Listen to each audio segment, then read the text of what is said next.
Una calle marcada por la tragedia, 3 cuerpos, silencio y una historia detrás que te hiela la sangre. Bienvenidos a un nuevo video podcast. Hoy vamos a hablar del triple crimen de la calle Alcalde Sáenz de Baranda.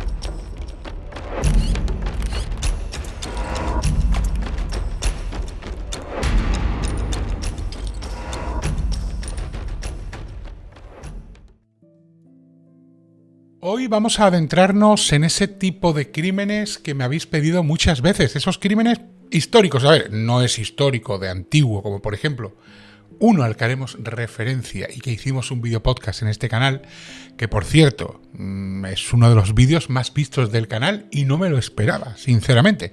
Ya os comentaré cuál es para que aquellos que sois nuevos y no os habéis visto los vídeos antiguos, vayáis y veáis ese que ocurrió en esta misma calle de la que vamos a hablar.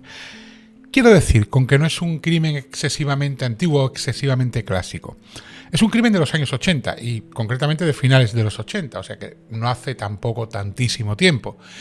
Incluso podríamos haber hablado de él cuando hace unas semanas, a eso de principios de agosto, comentamos aquellos crímenes de entre los 90 y del 87 al 99.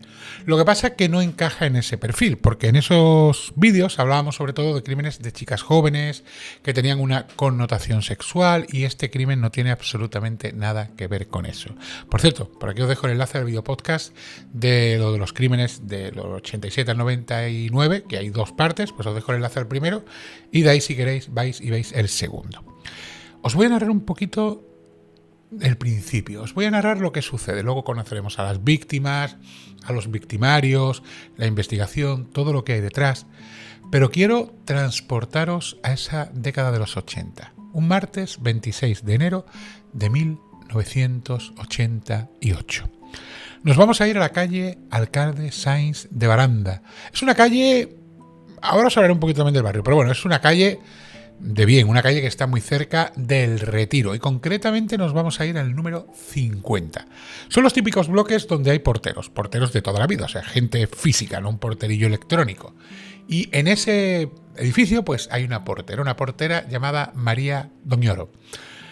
María es martes y está escamada. Está escamada porque lleva pues 2 días mínimo que está sucediendo algo que no es normal. En la segunda planta viven los Gärtner, bueno, una mujer española y un americano llamado Gärtner, que tienen como costumbre sacar todos los días las bolsas de basura al rellano. La portera se encarga de ir por los rellanos, recoge las bolsas de basura y las tira. Es verdad que los Gärtner pues pasaban mucho tiempo fuera. Ellos viajaban, estaban jubilados, pero la portera sabía que ellos habían regresado hacía aproximadamente unos 4 días. Y además, aunque no estuviesen ellos, siempre estaba Benita, que era la asistenta del hogar, que además era interina. Vivía en la casa junto con ellos. Dormía allí, vivía allí, como antiguamente. Yo creo que todavía lo hay, pero antiguamente el servicio de las casas, pues era así, ¿no? Era una mujer que no tenía familia, que se metía pues a servir en la casa y además tenía pues la habitación de servicio. Siempre estaba allí las 24 horas. Descansaba un día, pero como vivía en la casa, pues bueno. Ya sabéis cómo eran las cosas en los años 80, ¿no? Hoy con la conciliación laboral y todo esto, a lo mejor ese tipo de trabajo se ve de otra manera, pero en esa época era de esta forma. Bueno, pues a ella le parece raro. Llevan 2 días que los Gärtner no han sacado la basura al rellano. Ella sube a la planta, empieza a llamar a la puerta, a ver si por lo menos Benita, la asistenta, abre, a ver si hay alguien que... Y allí no abre absolutamente nada. Pero se da cuenta de una cosa. Por debajo de la puerta, con la luz apagada del rellano, se ve que hay luz, o sea, se ve que hay luz interior, las luces de la casa están encendidas. Y además se escucha un radio, o sea, un radio de estos que tiene la gente en su casa, un transistor, se escucha perfectamente. Por lo tanto, pues alguien tiene que haber dentro, pero por algo no abre. Y comienza a preocuparse. La portera María sabe que en el número 33 de esa misma calle trabaja como conserje y vive allí, porque los conserjes antiguamente tenían pues un piso dentro del mismo edificio, un hermano de Benita. Así que automáticamente se va en busca del conserje, el hermano de Benita, el número 33, y le cuenta: oye, mira, me está pasando esto, la casa donde sirve tu hermana, pues lleva 2 días que no saca la basura, no sé nada de ella, tampoco me la he cruzado, tu hermana no ha ido al mercado, no ha ido a hacer la compra, y esto ya pues me resulta cuanto menos curioso y sospechoso. El hermano de Benita, que tiene llaves, tenía llaves de la casa, o se la dejaría a Benita, o a lo mejor confiaban en él los Gardner, bueno, pues tiene llaves. Decide ir con la conserje, con la portera del otro edificio a casa de los Gardner a ver qué pasa. Llegan al 50, suben, llaman a la puerta, vuelven a llamar, a ver, no vas a abrir del tirón, si no vaya a ser que, pues por lo que sea, intimidad y demás, ¿no? Entonces se dedican a llamar, pero nadie abre. Así que deciden entrar. Abren la puerta, entran, hay un silencio extraño. Este silencio que pesa. Este silencio que da mal presagio. Y un olor raro. Un olor denso, un olor espeso, como a sangre. Al principio no ven nada. La casa está medio en penumbras, no visualizan bien y comienzan a caminar. Y es justo cuando llegan al pasillito que da a la cocina que ven tirada en el suelo a Benita Carretero, la hermana del conserje. Benita tenía 63 años de edad. Está descalza, está boca arriba y se encuentra sobre un gran charco de sangre. Pero un charco que dicen que ocupaba todo el suelo, o sea, un charco tremendo. Y además, a simple vista, ya se ve que está cosida a puñaladas. Junto a ella hay un cuchillo con hoja de sierra de unos 23 centímetros. Y además ese cuchillo parece que alguien lo ha lavado. Imaginaros pues a esa portera y al conserje, que además la que está en el suelo tirada es su hermana, pues el estado de nervios que cogen y entonces, bueno, pues ya terminan de mirar por la casa porque falta el matrimonio. Siguen caminando y un poquito más hacia adelante, en el mismo pasillo, se encuentran con Amelia López del Moral, que es la dueña de la casa y tiene 62 años, o tenía 62 años. También cosida a puñaladas, con una bata roja, tirada en el suelo y también sobre un charco de sangre.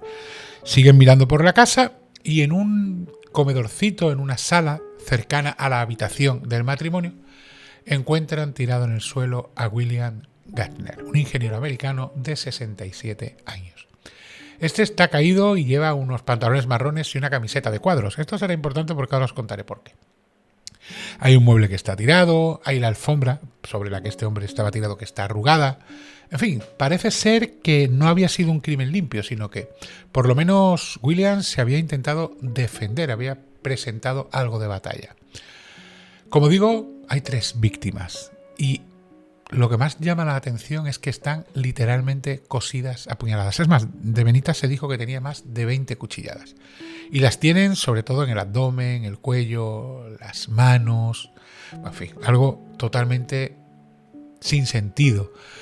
Pero en esa escena que os estoy narrando, en ese piso, en una calle bien, de un barrio bien, hay algo que llama más la atención todavía. El matrimonio había desayunado en el dormitorio, se habían tomado el café en el dormitorio. Pero en la cocina donde Benita hace su trabajo, había 3 tazas de café. Y además de haber 3 tazas de café, había un plato con galletitas y en un cenicero 2 colillas de la marca Bisonte. Claro, ¿esto qué hace pensar? Pues que había habido invitados. Mínimo 2 si una de las tazas era de Benita. Y estos invitados habían empezado a tomarse el café.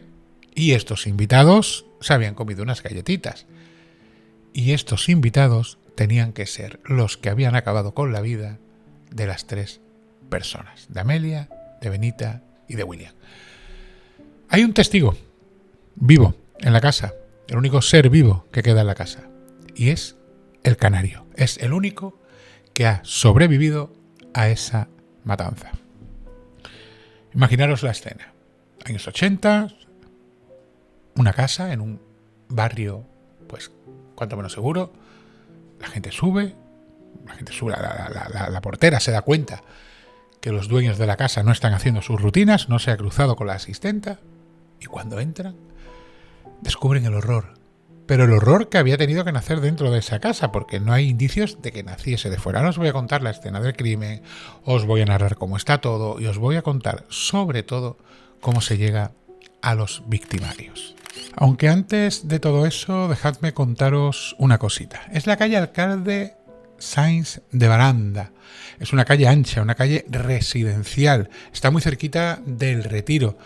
Son pisos de dinero, pisos con porteros, con rejas. Es un barrio que a primeras luces y para todo el que pasa parece súper seguro. Un barrio en el que lo que menos se espera es que vaya a pasar algo como lo que acababa de pasar, ¿no? Un barrio en el que ni se te pasa por la cabeza ni siquiera que en uno de esos pisos de bien vaya a entrar alguien y vaya a acabar con la vida de nadie. Imaginaros ese 27 de enero de ese 1988, en el momento que la voz se corre de lo que ha pasado en el número 50, en la casa de Lot Gardner, aquello empieza a llenarse de curiosos y de vecinos. Y claro, vecinos que muchos ya son mayores y recuerdan lo que pasó 30 años atrás en esa misma calle. En esa misma calle y a solo unos metros de donde había ocurrido este crimen, concretamente en el número 19. Os voy a hablar de una persona que hemos hecho un videopodcast en este canal y un videopodcast que además ha sido muy visto. José María Pablo de la Cruz Jarabo. Os dejo por aquí el enlace, ¿vale?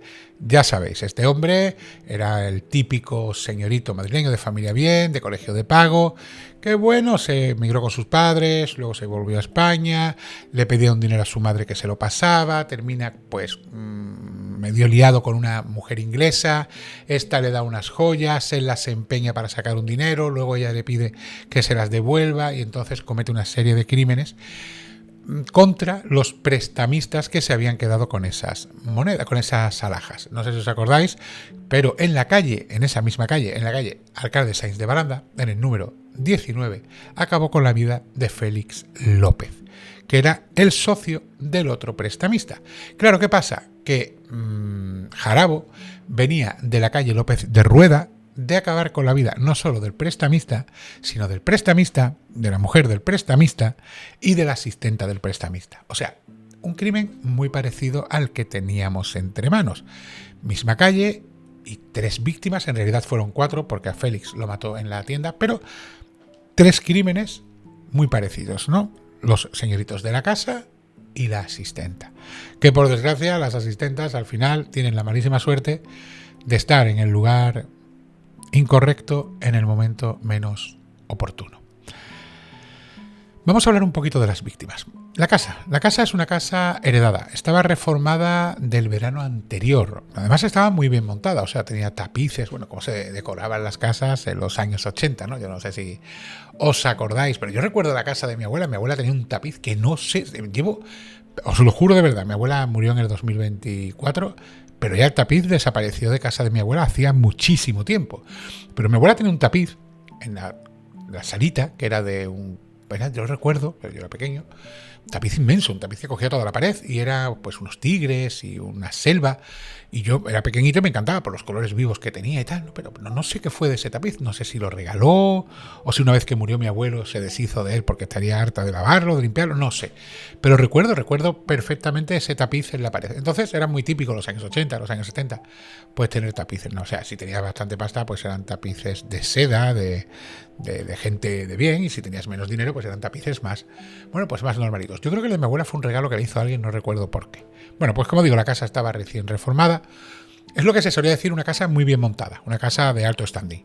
Tenía una cubertería muy cara, había objetos de viaje porque a los matrimonios le encantaba viajar y traer objetos. Y la asistenta pues tenía su dormitorio, con su cama, con su radio y con un canario. Había un canario que vivía con ellos. Y allí, pues aparte de ese canario, vivían 3 personas. El matrimonio y la asistenta. Del matrimonio conocíamos, o vamos a hablar, de María Amelia López del Moral, que tenía 62 años. Esta mujer había nacido en Madrid y además esa casa la había heredado. Su padre, su padre muerto, pero había sido general del ejército. Todos los que conocían a María la describían como una muy buena persona, pero tenía una cualidad, y es que, a pesar de tener dinero, a pesar de pertenecer a lo que se suele llamar la jet set, ¿no? Este tipo de familias bien, de gente bien, que se dedican a ir a fiestas, que se dedican a ir a galas. Ella no era de fiestas, es verdad que iba a cenar a sitios caros, que salía a alguna gala, pero no era una mujer de fiestas, no era una mujer de ir de un sitio para otro, de estar todas las noches pues de bares o de copas, no. Ella y su marido eran un matrimonio bastante discreto, bastante de su casa, tenían poquitos amigos, algún conocido, alguna cena puntual, pero no eran los típicos de ir de fiesta, ¿vale? Imaginándose a esta gente de dinero, pues que no para de salir, de entrar, por ejemplo, las noches de Marbella, porque no tenían nada que ver, eran bastante más discretos. Lo que sí le encantaba a María Amelia eran las joyas. María Amelia tenía una colección de joyas tremendas, pero joyas brillantes, y además eran joyas casi todas compradas en el extranjero. Cuando ella viajaba, que se dedicaban a viajar mucho, pues iba comprando joyas de diferentes países y tenía una gran colección. Eran joyas de las que no puedes guardar en el cajón de la mesita de noche, porque hablamos de bastante dinero. Se habla de millones de pesetas en joyas. Ahora os diré más o menos el botín que roban, pues y no roban todo, así que figuraros el dinero que podrían tener en joyas. En fin, no eran las típicas joyas que tú pudieses guardar en una casa. De hecho, ella normalmente las joyas que poseía las tenía en una caja fuerte de un banco. No sé si sabéis cómo funciona, por lo menos aquí en España funciona así. Tú puedes ir a un banco, tú puedes tener dinero en una cuenta de un banco, pero tú puedes ir a un banco y contratar un servicio que es una caja fuerte. Allí el banco te presta un espacio, te llega, te da tu llave y bueno, pues ahí el banco no sabe ni lo que hay en esas cajas. De hecho, mucha gente guardaba en su época, yo no digo que ahora sea así, pero en su época guardaban dinero negro en esas cajas, joyas que no estaban declaradas. En fin, solamente tienes tú la llave, llegas allí, abres la caja y metes lo que te da la gana. Y estas joyas que tenía María Amelia, pues las solía tener en ese, digamos, banco, en esa caja fuerte del banco. Y solamente las sacaba pues cuando iba a hacer algún evento o cuando volvía de viaje iba a salir de fiesta. Y concretamente ellos, habían muerto, o sea, ellos mueren el 26, bueno, mueren entre el 24 y el 25, se descubre el 26. Ellos habían vuelto de un viaje a Estados Unidos que había durado 2 meses el día 20 de enero. Ella y su marido. Claro, ¿qué pasa? Que parece ser que las joyas que estaban en esa caja fuerte de ese banco fue en esos días cuando fueron a sacarlas. O sea, esas joyas no estaban en el domicilio, sino que fueron a sacarlas pues durante los días que ya estaban en Madrid ellos dos. Imagino que a lo mejor tendrían alguna cena o algún evento, o a lo mejor ella quería tener las joyas en casa, por lo que fuese. Pero tenéis que tener en la cabeza que 4 días antes, esos 2 meses que ellos estuvieron fuera, esas joyas no estaban en casa. Y esto es un dato importante. ¿Por qué? Porque la persona o las personas que cometieron el crimen parece ser que tenían que conocer este punto, porque lo cometen cuando ya han llegado el matrimonio de viaje. Bueno, esa es María Amelia, una mujer discreta, una mujer que tiene muchas joyas, una mujer que viene de una familia bien, el padre general del ejército en la época de Franco, así que figuraros, o sea, un tío que tenía mucha pasta, un tío que vivía bien y sería, pues ya sabéis. En fin, y ella le da esa casa allí en la calle Alcalde Sainz de Baranda, un piso bien, y lo hereda de su padre, un piso que acababan de reformar el verano anterior. Vamos a hablar del marido, William George Gardner, de 67 años. Este hombre nació en Estados Unidos y era ingeniero de profesión. Este hombre había pasado casi toda su vida en una petrolera en Arabia Saudí. De hecho, él y su mujer él y María Amelia, aparte de tener el piso en Madrid, habían pasado casi toda pues la vida profesional de este hombre, de William, en el desierto. Estaban cansados del desierto, de la arena, del polvo. Este hombre quería disfrutar de su jubilación. O sea, se acababa de jubilar hacía muy poquito tiempo. Hacía pues un par de años que le habían dado la jubilación. Y ellos verdaderamente es lo que os cuento. Ella estaba en Madrid, algunas veces se iba con él, pero él tenía que estar siempre pues en Arabia Saudí. Estaba cansado de calor, cansado de desierto, cansado ya de todo, y lo que estaba es loco por jubilarse, que se jubiló a los 65 y empezar su vida de jubilado. Claro, ¿qué hacen los jubilados con la edad de Gardner, con dinero y con pasaporte? Pues dedicarse a viajar. Tienen tiempo, todo lo del mundo, tienen dinero, todo lo del mundo, y lo que quieren hacer es disfrutar de la vida, viajar. Y a eso se dedican. O sea, los Gardner se dedicaban, ahora os cuento lo que hacen cuando llegan a Madrid y tal, pero los Gardner no eran de fiestas importantes, no eran de salir, pues, como he dicho, a la jet set, sino que eran más bien de coger e irse 2 meses a Estados Unidos, pues otros 2 meses a no sé dónde. Ella, sus caprichos, pues eran comprarse joyas en esos países que junto con su marido iban visitando.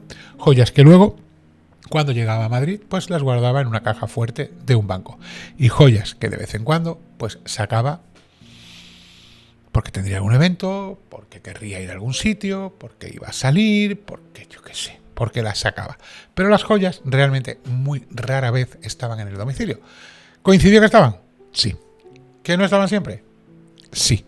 ¿Que alguien tenía que saberlo? También. Bueno, pues vamos a seguir. Como digo, jubilado, él llevaba 2 años jubilado, de una petrolera, ingeniero norteamericano, casado con María Amelia.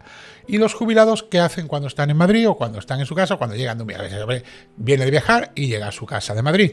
Y tenía pues unas rutinas muy marcadas, porque si algo tienen los jubilados, y eso es verdad, es que tienen rutinas muy marcadas. Típico de jubilado, sobre todo típico de jubilado de los años 80, que no había internet, que no había pues televisiones como ahora la carta, y que lo máximo que había era el teletexto. No sé si os acordáis de eso.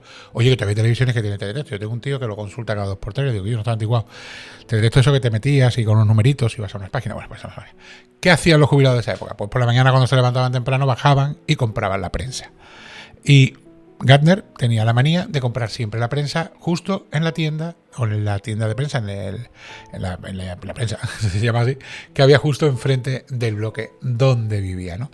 Y ese detalle es importante. Y es importante porque nos marca la última vez que a él lo vieron con vida. Eso fue el domingo 24. Recordad que los cuerpos aparecen el 26.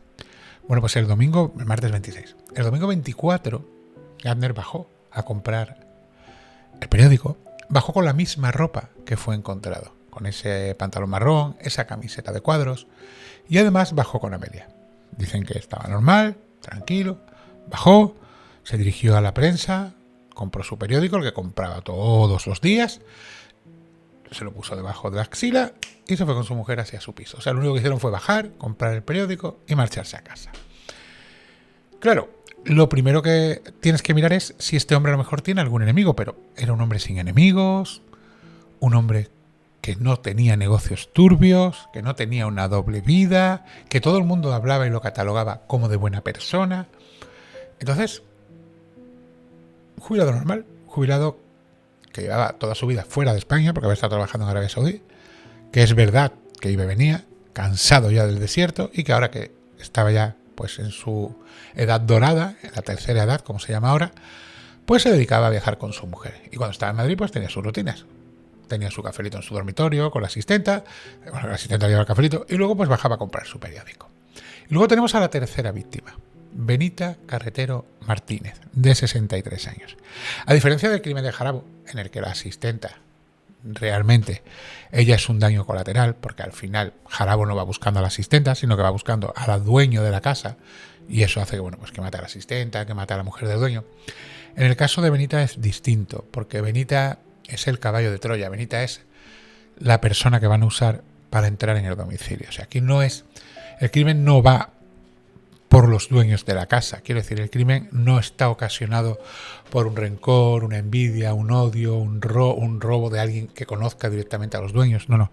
En este caso, todo viene encaminado por Benita. Benita Carretero Martínez, de 63 años. Esta mujer era originaria, había nacido en Tomelloso, en Ciudad Real. Me suena Tomelloso porque yo veía MasterChef y había una chica que creo que ganó o quedó de las primeras, que era de Tomelloso. Bueno, pues Ciudad Real. Al morir sus padres, pues la chica, la mujer ya adulta, porque hacía unos 10 años o por ahí, decide emigrar a Madrid. Decide que, bueno, que para buscar un futuro mejor, que allí en el pueblo no hay muchas salidas, y decide irse a Madrid. Cuando llega a Madrid, ya os dije que en el número 33 su hermano trabajaba de conserje. Los conserjes, como he dicho, en el edificio pues suelen tener un piso asignado y viven en él. Pues cuando llega a Madrid se instala con su marido, con su hermano. Está un tiempo pues allí viviendo con el hermano, hasta que finalmente se enteran que los Gardner están buscando una chica o una mujer, pues para que contratarla de asistenta interina, asistenta que se quede dentro de la casa. Así que, unos 8 años antes del crimen, esta mujer comienza a trabajar en la casa de los Gardner. Tenéis que tener en cuenta que son 8 años. Benita no era una extraña, o sea, Benita no era una persona que ya la familia desconfiase de ella, o que la familia dijese, uy, yo no me fío de esta mujer, a ver si va a traer. No, Benita era una más de la casa, vivía allí, llevaba 8 años viviendo allí, y las relaciones que se forjaban en esa época con las chicas del hogar pues eran muy diferentes, porque es que estaban 24/7, y además incluso a lo mejor descansaban un día a la semana, pero la mayoría no iban a ningún lado, porque tampoco que tuvieran mucho dinero, tampoco tuvieran mucho que hacer, entonces se quedaban directamente en la casa. Ella tenía una radio, ella se dedicaba cuando estaba allí a escuchar la radio, que era la radio que se había quedado encendida y la radio que escuchó la portera cuando subió a buscar a la familia o cuando subió escamada, porque la familia no sacaba la basura.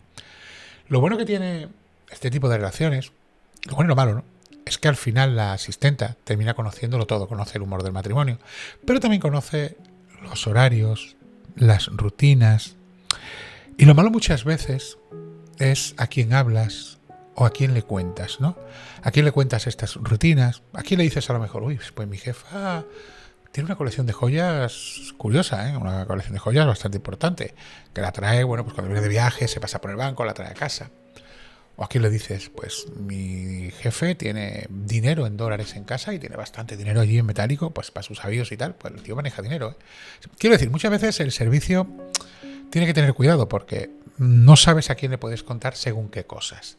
Hay mucha gente que cuando mete a trabajar a empleadas del hogar o empleados del hogar, les hacen firmar contratos de confidencialidad. Eso es muy común, sobre todo aquí en España, yo no sé por ahí, pero con los famosos. Por ejemplo, aquí en España, pues La Pantoja o el Rocío Jurado, alguno de estos. Bueno, el Rocío Jurado ya murió, ¿no? Pero bueno, pues algún famoso de estos que contrata a una asistenta o a un chofer o algo, les hacen firmar documentos de confidencialidad porque al final viven de su imagen. Entonces, si pasa algo en esa casa, que al final en todas las casas cuecen habas, quiero decir, en todas las casas hay peleas, en todas las casas hay bullas, en todas las casas hay historias, que de eso vive pues el corazón, ¿no?, la empresa del corazón, pues al final esas cosas, la gente que vive de su imagen no le interesa que se sepa. Imaginaros una persona, figura pública, que tiene una discusión con el marido, que se pone en verde, y ahora llega el asistente y dice, pues no veas tú que fulanita, que sale a la luz, ¿no? Pero bueno, pues fulanita cogió el otro día al marido porque vino borracho y tal, o cogió a la hija, o cogió al hijo, o cogió al primo. Entonces, normalmente la gente famosa, cuando hacen o meten a trabajar asistentes en su casa, suelen firmar un contrato de confidencialidad y si dicen algo, pues le pueden caer sanciones que son bastante gordas, ¿eh? He de deciros que esos contratos son bastante duros. Bueno, la investigación. Vamos, bueno, antes de la investigación, deciros que son 3 vidas totalmente distintas. Por un lado, el matrimonio, que María Amalia y Gardner, gente de dinero, sin problemas, sin enemigos, sin vidas pasadas, sin dobles vidas, sin absolutamente nada. Y por otro, pues Benita, que verdaderamente Benita tampoco era problemática, venía de Tomelloso, una mujer normal, una mujer trabajadora, que llevaba 8 años trabajando en esa casa y 8 años pues llevando una vida humilde, una vida en la que, bueno, pues incluso pasaba largas instancias ella sola, porque la familia, este matrimonio, que no tenía hijos, pues tenía costumbre de salir de viaje. Bueno, ya tenéis más o menos la fotografía, ¿no? Por un lado hemos conocido lo que pasó, o sea, más o menos lo que había en la habitación o lo que había en esa casa o lo que se encontró tanto la portera como el conserje, hermano de Benita. Hemos conocido a las víctimas, hemos conocido un poco la calle, ¿no? De calle, bueno, pues cerca del Retiro, una calle bastante buena. Hemos conocido un poco el perfil, ¿no?, de lo que sería la historia. Hemos perfilado ese 1988.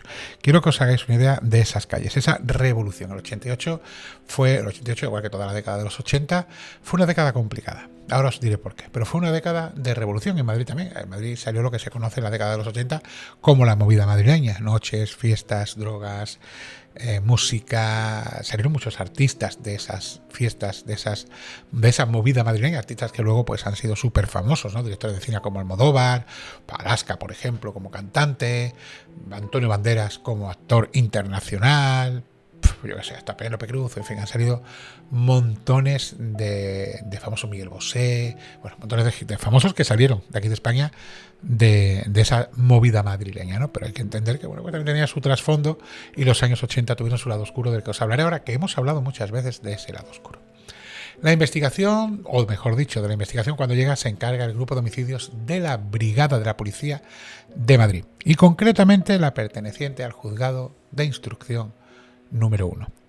Cuando llegan, no hay que ser un lince. Y os digo una cosa, la policía de aquella época no tenía los medios que tienen ahora, por lo tanto el ingenio estaba bastante avispado. O sea, quiero decir, policía cuando llegaba a una escena ya olía. El típico olfato policial, pues en esa época lo tenían muy despierto. ¿Por qué? Porque no tenían medios. Ahora llegas, que si el ADN, que si las huellas, que si cámaras de vigilancia, que si... Y bueno, no es que sea fácil resolver un crimen, pero realmente tienes muchas más herramientas a tu disposición que el simple olfato o saber cuándo te están mintiendo, saber cuándo no te están mintiendo, saber bastante de psicología, de la psicología del momento, de cuando ves un crimen, intuir qué puede haber pasado. Os digo por qué os comento esta cosa. En fin, tenían otro olfato. Y eso era bastante bueno. Así que la lectura para ellos fue muy fácil.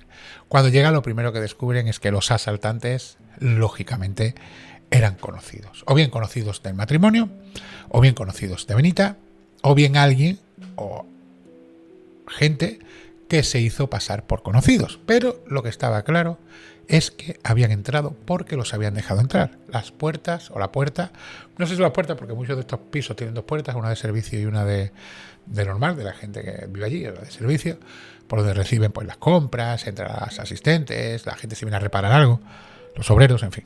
Pero bueno, este matrimonio había tenido que dejar entrar al que fuese, o el matrimonio o Benita. La puerta no estaba forzada. Y había una cosa que los vecinos que estaban allí reunidos no paraban de decir, y es que tanto el matrimonio, María Amalia y Gardner, como Benita, eran muy desconfiados. Y nunca en la vida a ninguno de los tres se le hubiese ocurrido abrir la puerta a nadie que no conocía. Claro, la policía llega a la escena del crimen. Aparte de las víctimas que hablan, ven una cosa que os he comentado y a ellos les llama la atención. El matrimonio había tomado el café en el dormitorio, pero en la cocina, y además los matrimonios de aquella época, la gente que tenía servicio no comía ni tomaba nada en la cocina. La cocina era de la sirvienta y es donde la sirvienta, la chica del servicio, pues hacía su vida, comía, desayunaba. Pues en la cocina hay 3 tazas de café. 3 tazas de café que lógicamente no son del matrimonio, y además también hay un plato de galletas. Un plato de galletas que tampoco es del matrimonio, y también hay 2 colillas de cigarrillos de la marca Bisonte que tampoco son del matrimonio porque no fumaban. Claro, esto es raro. Esto significa que las personas que han entrado no solo son conocidos, sino que tienen la suficiente confianza como para que Benita les sirva café.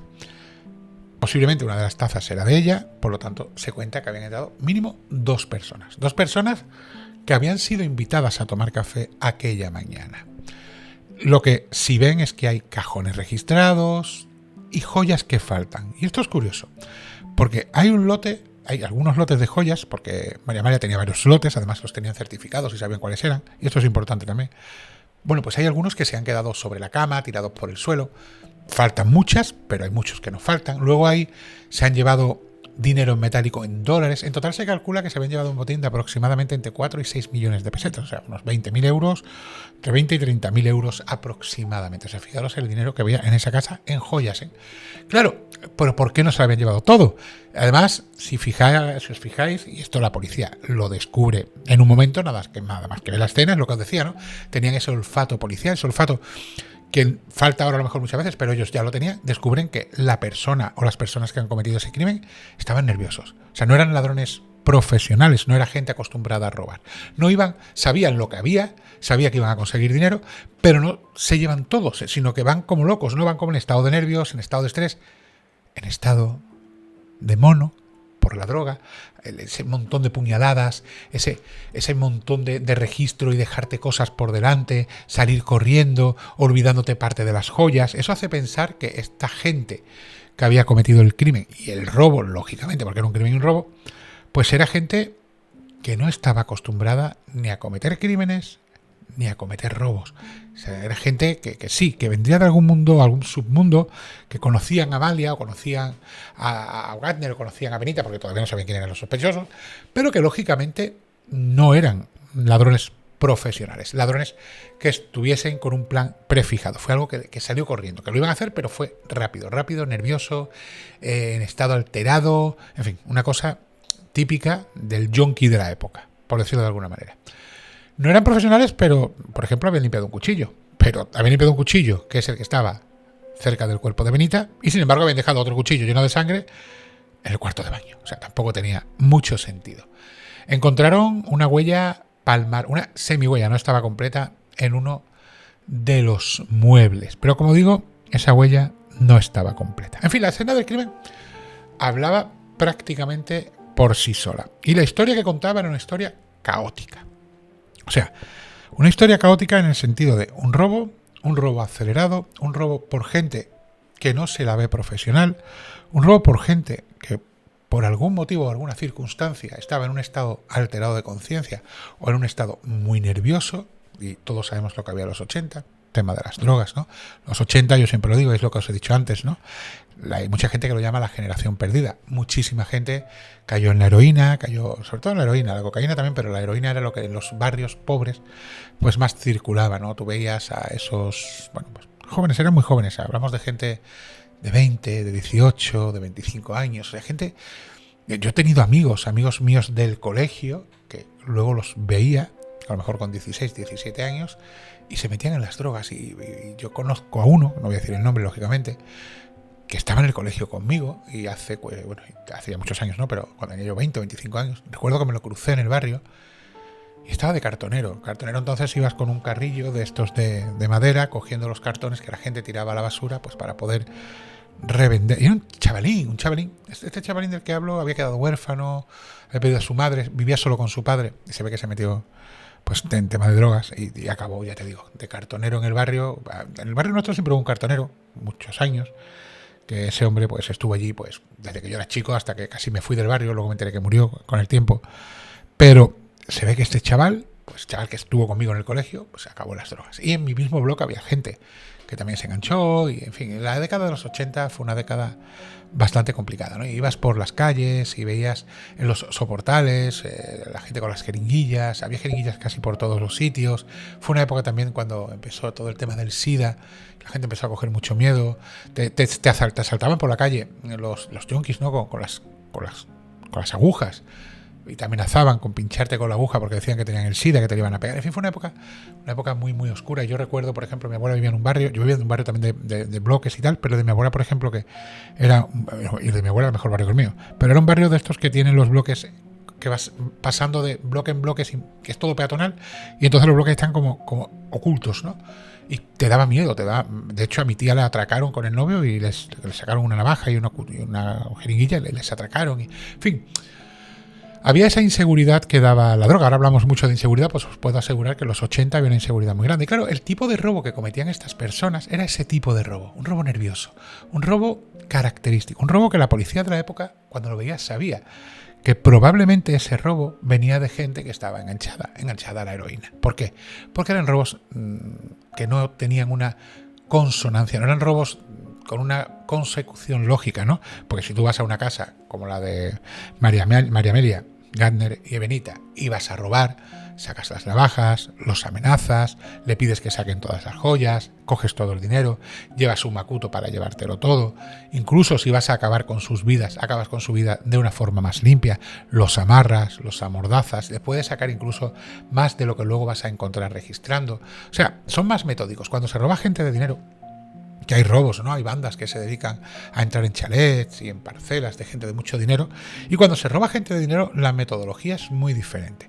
Van, apalizan, te amenazan, apalizan a tu mujer, te asustan a ti con tu mujer. Incluso robaron a José Luis Moreno, al productor este tan famoso de aquí de España. Entraron en su casa, que vive en un pedazo de casa, en un pedazo de urbanización, y le pegaron una paliza de la muerte, y el tío no soltaba prenda de donde tenía la caja fuerte. Me he dado cuenta y te digo, yo no, a mí no tengo caja fuerte, pero si la tuviera, te doy hasta los calzoncillos a la primera aguantar.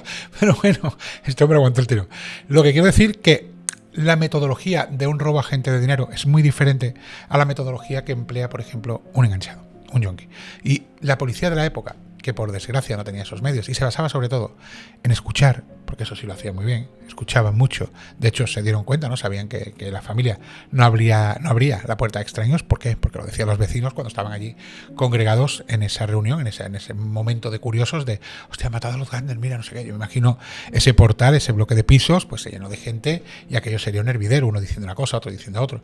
Lo que sí es verdad que nadie decía, pues los Gardner tienen unos enemigos que no sé qué, pues mira, este tipo tiene mala fama porque lo hemos visto que tiene unos negocios turbios, que... No, allí la gente de los Gardner, de lo que era ella y él, hablaban bien, eran buenas personas. Y luego tampoco hablaban mal de Benita. ¿Por qué? Porque Benita no era mala persona, Benita era una chica, una mujer que se dedicaba a hacer las labores del hogar y era una mujer que no tenía ninguna, pues, cosa turbia, ni ninguna cosa extraña, ni ella pues tenía pareja, ni alguien que fuese a ir a robar.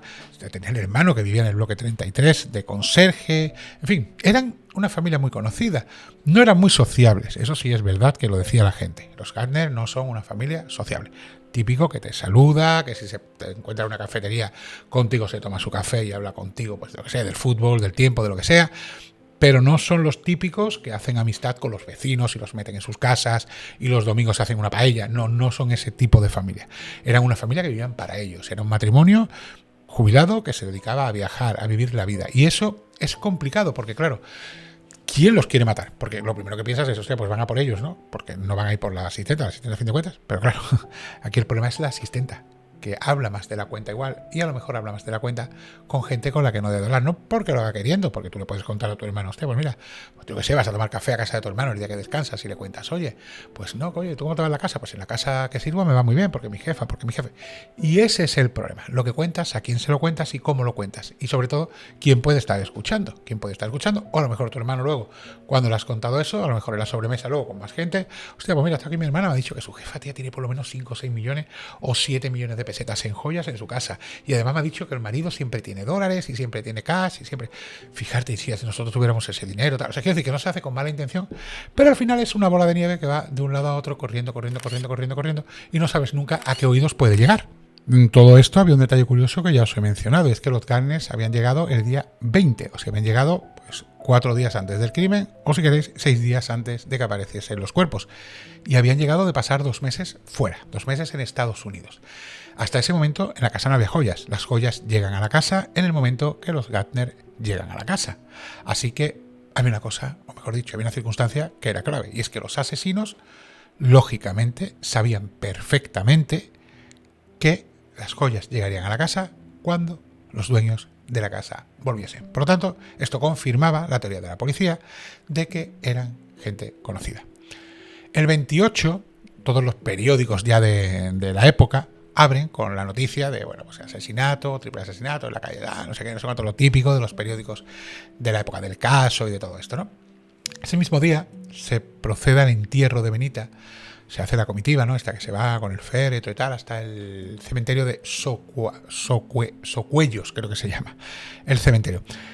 Y allí en el cementerio ocurre un hecho curioso. Yo os lo voy a contar y me voy a saltar un poco el protocolo, porque ahora os hablaré de los autores, pero en el cementerio hay un periodista que está, bueno, pues cubriendo el suceso y se fija en una persona. Y este periodista, tiempo después, comentó que cuando vio a esa persona, y os diré quién, él sabía que esa persona estaba implicada en el crimen. La policía, la Guardia Civil, y esto se sigue haciendo a día de hoy, graba los entierros de los asesinatos, porque se suele decir que los asesinos siempre vuelven o van incluso a los entierros de sus víctimas, y cuando hay algo que les llama la atención, los supervisa. Bueno, pues parece ser que hay una persona que a este periodista le llama la atención desde el principio. Como os he comentado, la policía sabe que sea el victimario, pertenece al entorno de las víctimas, y entonces empiezan a investigar a familiares, amigos, vecinos. Incluso uno de los primeros sospechosos, hay que decirlo, es el conserje, el hermano de Benita, que tiene llaves. O sea, ese hombre lógicamente es de los primeros sospechosos porque tiene llave, tiene acceso, puede entrar, puede que quisiese, en fin, es uno de los primeros sospechosos. Lo que pasa que luego queda descartado. Hay otra cosa curiosa, y es que faltan joyas y se sabe el lote de las joyas que hay. Y en esa época se daba aviso a las casas de empeño, a las casas que compraban oro y a todo este tipo de negocios, por si entraban unas joyas con unas características concretas, para que diesen el aviso, ¿vale?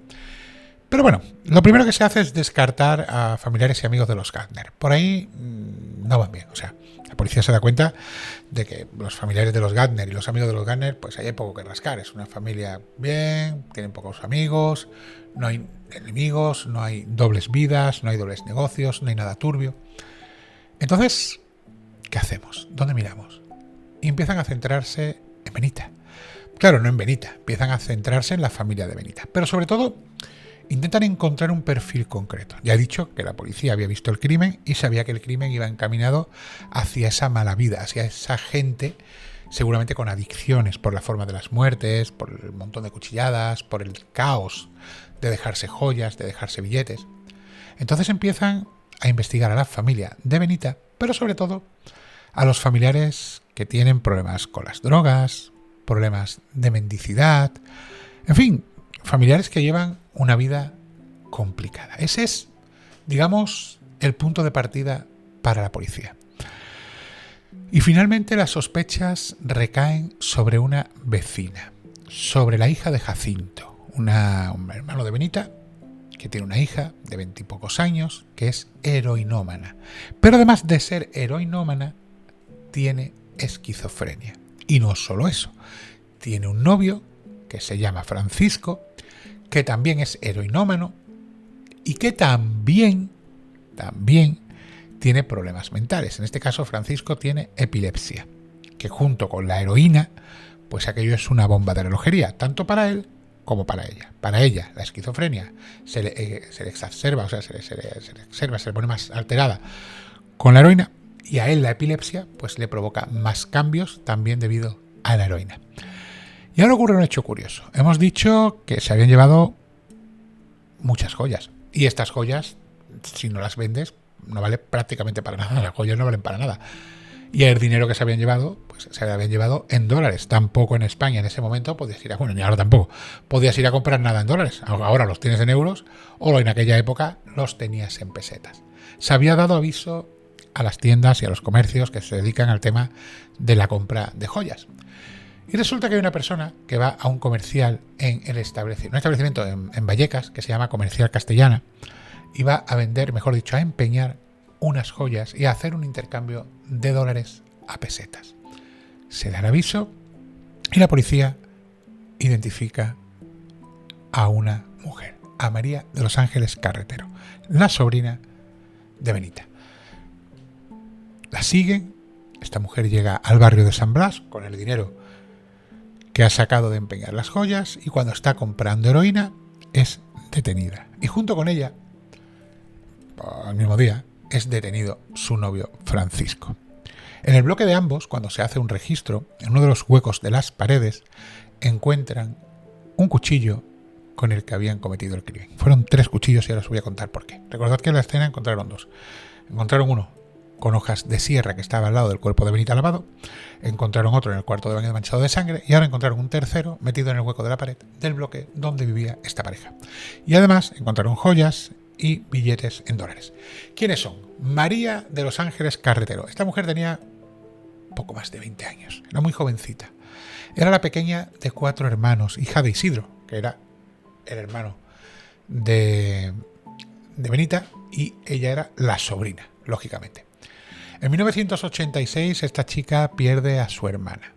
Es hermana de una leucemia, y esto dicen que le afecta de una forma tremenda. Pero bueno, los problemas con las drogas no le vienen por la pérdida de su hermana, ni muchísimo menos. Esto le marcó, pero no le vienen, porque comentan que esta chica tenía esquizofrenia. En la pubertad, cuando es adolescente, empieza a hacer pellas, empieza a faltar al instituto. Deja de ir al instituto, ya cada vez va menos, y empieza poco a poco a meterse en el mundo de las drogas, hasta que termina enganchada a la heroína.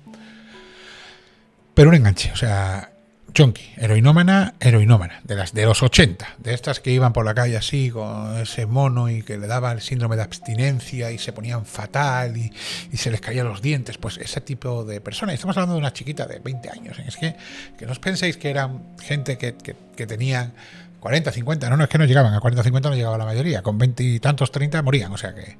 Bueno, pues luego tenemos a Francisco Sánchez Medina, de 28, este era un poquito mayor, que era su pareja. A este le llamaban el Orejas.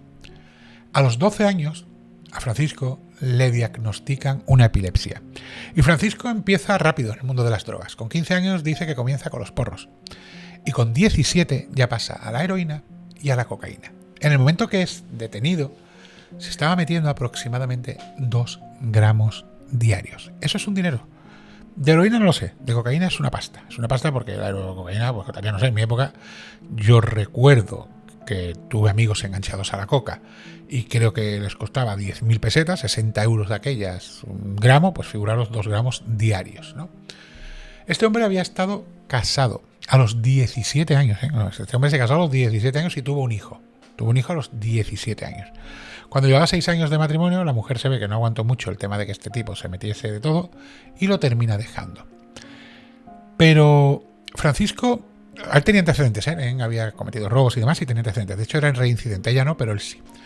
Francisco, sin embargo, sí trabajaba. Estuvo trabajando de pinche de cocina y de albañil. Lo que pasa que cuando empezaron a darle las convulsiones más fuertes, ya de mayor, lógicamente, vuelvo a repetir, potenciado probablemente por el enganche a la heroína y a la cocaína, cuando esas convulsiones aumentan, le dan la invalidez. O sea, por lo tanto, no puedes seguir trabajando, no puedes estar en lo alto de un andamio si te va a dar una crisis epiléptica, ¿no? Así que le dan la invalidez. Y la invalidez le queda una pensión de solo 20.000 pesetas, que son unos 120 euros. Claro, un tío que se mete 2 gramos diarios, 20.000 pesetas, se te van en un día o 2 días. Con eso no tienes tú ni para echar un rato. O sea, eso no hay bolsillo que lo aguante, cuanto menos una persona con una pensión de 20.000 pesetas.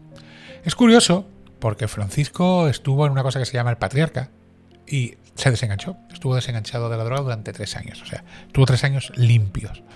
Hasta que conoce a María de los Ángeles. Y parece ser que una vez que conoce a María de los Ángeles, comienza de nuevo a consumir droga. Y comienza de nuevo a pincharse junto con ella. Así que bueno, más o menos ese era el perfil de los 2 detenidos. Los 2 detenidos que posiblemente habían cometido el crimen de Benita, de María Amelia y de Gardner. Y ahora, cuando los llevan detenidos y los llevan a comisaría en los 80, que ahí cantaba hasta el más puesto, cantaron y contaron lo que hicieron. ¿Qué contaron? Bueno, pues a ver, vamos a intentar esclarecer lo que pasó con el relato de los hechos que estas personas hicieron. Años 80, esta gente cantaban por bulerías. Bien. Según comentan, a las 10:30 de la mañana aproximadamente de aquel 24 de enero de 1988, María Ángeles y Francisco llegan al portal de la vivienda donde vive Benita y donde vive María Amelia y donde vive Gardner.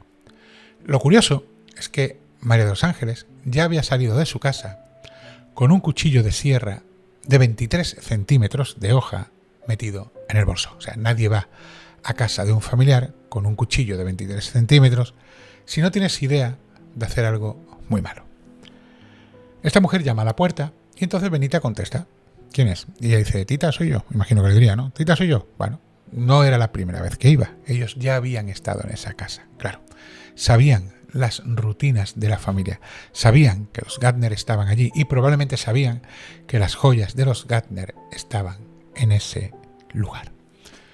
Entran, suben, ahí no hubo ganzúas, ahí no hubo patadas a la puerta, ahí lo que hubo fue confianza de una tía, que viene una sobrina, que la tía sabía los problemas que tenía su sobrina, eso también hay que decirlo, pero bueno, viene su sobrina y le abre la puerta. Imagino que, pues por caridad, ¿no? O sea, le iba a dar de desayunar, imagino que pensaría, esta gente vienen, pues figurado, que entren, les doy un cafelito, les doy unas galletas, a ver si, bueno, cafelito caliente, ¿no? Yo que sé, tienes una sobrina enganchada. Bueno, total, que sube. Entra, Benita la está esperando en el rellano del segundo y cuando llega entran hacia adentro. Benita acababa de servirles el desayuno al matrimonio. Entran, llegan a la cocina, están con Benita, ella les ofrece un café, se sirve otro para ella, les da unas galletas, todo esto lo cuentan ellos en su declaración. Le da una galleta y su sobrina en ese momento, cuando está pues, tomándose el café y las galletas, le pide dinero. Le pide dinero, la tía sabe para lo que quiere el dinero, la tía sabe que el dinero lo quiere pues para picarse, para meterse un pico, para meterse pues un chute, como se llame. Y la tía se niega, le dice que no le va a dar dinero, que dinero no le da, que ya sabe para lo que lo quiere, que dinero que si quiere, que se tome su café, sus galletas, si quiere algún bocadillo, pero que dinero no le va a dar. En ese momento en el que ella se niega a darle el dinero, esta gente ya venía con toda la idea, o sea que no es que se les ocurriese allí de repente. Francisco coge un cuchillo de la propia cocina y ella, María Ángeles, saca del bolso el cuchillo de sierra y amenazan a la tía. Claro, la tía no se lo espera, la tía cuando ve a estos dos con los cuchillos se acojona viva. No la matan, lo que le piden es que vaya a la sala y le pida el dinero a los señores de la casa. En ese momento que están saliendo de la cocina, imagino que pues Benita llorando o haciendo ruido, Gardner, que estaba en el salón, en su cuarto, en su dormitorio, escucha un ruido y se asoma al pasillo. Y entonces ve la escena. Ve a María Ángeles y a Francisco llevando, amenazada con un cuchillo, a Benita. En ese momento, ¿qué hace Gardner? Intenta salir corriendo a la salita que tiene al lado para coger el teléfono. Cuando él sale corriendo para coger el teléfono, Francisco, que lo ve, sale corriendo tras él. Y entonces comienza un forcejeo que dura muy poco, porque según parece, Francisco se vuelve loco y comienza a pegarle puñaladas, pero a diestro y siniestro. Se ha obcecado, se ha vuelto como paranoico, ya sabéis, tiene de epilepsia, está con el mono, con el síndrome de abstinencia, y es un momento pues de euforia. Las dos mujeres están amenazadas por María Ángeles, que las tiene con el cuchillo puesto pues para que no se muevan. Pero las dos mujeres, viendo la escena, se abrazan y comienzan a llorar, ¿no? Están viendo lo que está pasando, están viendo que están matando a Gardner. Pues imagínate a María Amelia llorando, a Benita llorando, y aquello tuvo que ser una escena tremenda para esas dos mujeres que veían cómo estaban matando a su marido, ¿no? Muere, cae al suelo con esa camisa de cuadros y ese pantalón marrón que había bajado hacía poco a comprar el periódico. Y es justo cuando acaba de matar a Gardner que se abalanzan sobre las dos mujeres. Cuando Francisco y María Ángeles se abalanzan, cada una intenta pues correr hacia un lado. Una corre hacia el pasillo de la cocina, la otra corre hacia el pasillo de su cuarto, pero son cazadas y apuñaladas hasta la muerte. Fijaros cómo es la crueldad o la violencia con la que provocan estos acuchillamientos, que el cuchillo de sierra, debido precisamente a la sierra, se queda atrancado en el cuerpo de Benita. Se queda atrancado y no lo pueden sacar. No lo pueden sacar y se rompe, se queda ahí. Y entonces uno de ellos va a la cocina y coge otro cuchillo. Esto me recuerda mucho al crimen de la katana. No sé si os acordáis que José Rabadán, cuando está matando a su madre, se parte el cuchillo, se parte la katana, va a su cuarto con su madre todavía medio muerta, su hermana llorando al lado, coge un machete, vuelve, termina de acabar con su madre y luego acaba con su hermana. O sea, quiero decir, esto de que se partan los cuchillos y los psicópatas cojan otro, es muy común. Así que bueno, se queda el cuchillo ahí y uno de ellos va a la cocina, coge otro cuchillo y entonces termina el trabajo. Una vez que han muerto las dos personas, que han muerto las tres personas, mejor dicho, Benita, María Amelia y Gardner, se ponen unos guantes de lana y comienzan a hacer un registro. Pero claro, un registro nervioso, están con el mono, están con la adrenalina. Pues nivel Dios, ellos no son unos asesinos, es la primera vez que han cometido un crimen así. Están con la adrenalina nivel Dios, nivel hasta arriba, y entonces eso, pues ¿qué hace?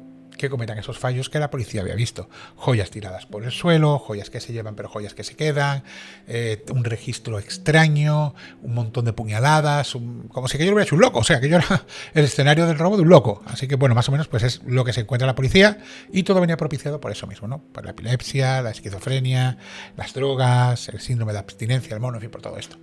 Una vez que terminan de hacer aquello, lavan el cuchillo que se había quedado allí al cuerpo de María Ángeles, no sé por qué lo lavan, lo dejan allí, y coge la ropa y le dan la vuelta. O sea, se pone la ropa del revés para tapar esas manchas de sangre que tenían en las prendas. Esto también lo hizo José Rabadán, no sé si os acordáis que llevaba las prendas de ropa de dentro manchadas de sangre. Bueno, pues lo que hacen antes de salir a la calle es cambiarse la ropa. No que se cambien, se dan la vuelta para que no se vea la sangre. Salen a la calle, cogen un taxi y se dirigen a San Blas. Cuando llegan a San Blas, compran heroína, se pegan un pico, guardan el cuchillo en el hueco ese que os he comentado del portal, guardan las joyas. Y María Ángeles, esa misma tarde, se va a visitar a su padre, al hermano de Jacinta. Jacinto, al hermano de Benita. Así que con toda la sangre fría, después de haber acabado con la vida de estas dos personas, de estas tres personas, no sé por qué digo dos, de estas tres personas, resulta que esta chica, ya cuando se ha quitado el mono, después de meterse un pico, se marcha a visitar a su padre. Esto es lo que declaran ante la policía y luego en sede judicial. Claro, estamos hablando de los 80 y ahí declarabas, ahí te sentaban en el sillón de las hostias y ahí declarabas fijo. Pero llega el juicio en 1989, en julio. Y María Ángeles se desdice de prácticamente todo. Ella comenta que se echa la culpa, que es una cabeza de turco y que para echarse la culpa lo que hizo la policía es darle droga. Que cuando la policía la detiene, ella está con el mono, está con el síndrome de abstinencia, y que a cambio de que dé una declaración en la cual ella se declare culpable, le daban droga, o sea, le daban para que se quitase ese mono que estaba teniendo. Así que, bueno, pues eso es lo que ella dice. Lógicamente había muchos indicios que apuntaban todo lo contrario, ¿no? Finalmente, bueno, no vamos a hablar mucho con el juicio, finalmente son declarados culpables ambos, los dos. A ella le caen 27 años de cárcel y a él le caen 24. Porque él tiene ella tiene un agravante, o sea, tenía un agravante, los tengo que apuntar los agravantes porque los agravantes sí que no me acuerdo. Ella tiene el agravante de morada y él tiene el agravante de reincidencia. Lo que pasa es que él tiene una eximente incompleta por trastorno mental transitorio. O sea, que cuando comete el crimen, él, digamos que tiene una desconexión, tiene una enajenación mental, ¿no? Transitoria. Entonces a ella le caen 27 años y a él le caen 24. No os puedo decir el tiempo que pasan en la cárcel, porque no hay noticias públicas, ni si han reincidido, si salieron, si no salieron. Lo único que os puedo decir es que se basaban en el Código Penal de 1973. Y ese Código Penal era bastante laxo, o sea, las penas eran muy grandes, no se podían cumplir más de 30 años. O sea, no se podía cumplir, si la mayor pena eran 30 años, lo máximo que se podían cumplir eran 30 años. Pero tenía muy buenos beneficios. Si trabajabas en la cárcel te restaban un día de condenas y tal, por buen comportamiento, que eso luego se quitó. Entonces, pues se calcula que estuvieron en la cárcel entre 15 y 20 años como mucho. Así que, bueno, pues lógicamente, si no murieron en la cárcel de SIDA o de las drogas o lo que fuese, pues saldrían de la cárcel. Si se reinsertaron, si no se reinsertaron, si se desengancharon, si no se desengancharon, esto es imposible de saberlo hoy en día, porque vuelvo a repetir, no hay pues ninguna noticia ni ningún artículo, por lo menos yo no lo he encontrado, si vosotros encontráis algo lo dejéis en comentarios, que diga que fue de estos dos cuando cumplieron su condena. Y al final, para que veáis, es un crimen cruel, es un crimen atroz, un crimen que se comete por dos personas que estaban con las drogas, dos personas que tenían el mono y con el mono. Es increíble cómo destrozó vidas, es increíble ver, yo he conocido familias destrozadas de hijos que han pegado a padres, que han matado a padres, que les han robado a sus propios padres, que dejaban a sus padres sin la lavadora, sin el frigorífico, sin el microondas, sin el televisor, simplemente para revenderlo y sacar una dosis. Así que la droga destruyó muchísimas vidas. Y entre esas vidas que destruyó estaban la de María Amelia, la de Gardner y la de Benita. Bueno, familia, hasta aquí el video podcast de hoy. Espero que os haya gustado. Un video podcast bastante interesante, un video podcast intenso, tan intenso como mi libro, Campos de Sangre, Crímenes de la España Rural, en todas las librerías, papelería, casa de libros, Amazon, FNAC, en todos los sitios lo tenéis en formato digital y en formato papel. Ya sabéis, en formato digital lo tenéis en el acto, en formato papel lo pedís y hay sitios que lo tenéis allí y hay otros que te lo traen al día siguiente y Amazon también te lo lleva al día siguiente. Por cierto, suscribiros, que ya somos más de 200.000, creo que ya somos 200.100 o 200.001 o algo así, 201.000 suscriptores o más o menos. Suscribiros, darle like, activar campanita, hipear el vídeo, compartir en vuestras redes sociales, comentar esto a vuestros compañeros y amigos que les guste el True Crime, que además os engancháis y luego hacéis maratones. En fin, todo lo que solemos decir en YouTube es cara para vosotros, es gratis y a nosotros nos hacéis un gran favor. Por cierto, ahora en el canal secundario estamos poniendo nuestros vídeos concentrados. Estos casos, los más antiguos, los estamos editando, dejando en 20 minutitos y así tenéis el crimen condensado para aquellos que no se quieren tragar un vídeo pues de una hora como hacemos aquí, que a mí me encanta y eso es lo nuestro, nuestras charlas de hoguera, pero hay gente que va con prisas o que quiere refrescar memoria, bueno, pues allí lo tenéis y os dejo el enlace en el comentario fijado. Y poco más, familia. A los que dormís escuchando mi voz, que tengáis una maravillosa noche. A los que me escucháis de ruta, en el Uber, en el camión, en el taxi, en el autobús, en el Cabify, en el trailer, en el avión, en el helicóptero, donde sea, gracias. Gracias y cuidadito, que lo importante es llegar. Por cierto, no os podéis poner el trío en el podcast, que por cierto estamos en Spotify también. Me vais escuchando, cuando llegáis a casa le dais un beso a vuestros queridos, si tenéis mascota la sacáis y luego al día siguiente me volvéis a escuchar, una escucha más para mí y vosotros seguís con vuestra vida maravillosa. Y como estoy diciendo ahora y os estoy llevando la cuenta, señoras, señores, caballeros, caballeras, estamos a 27 de agosto. Se está acabando agosto. Ya los que estáis de vacaciones os queda un suspiro para volver.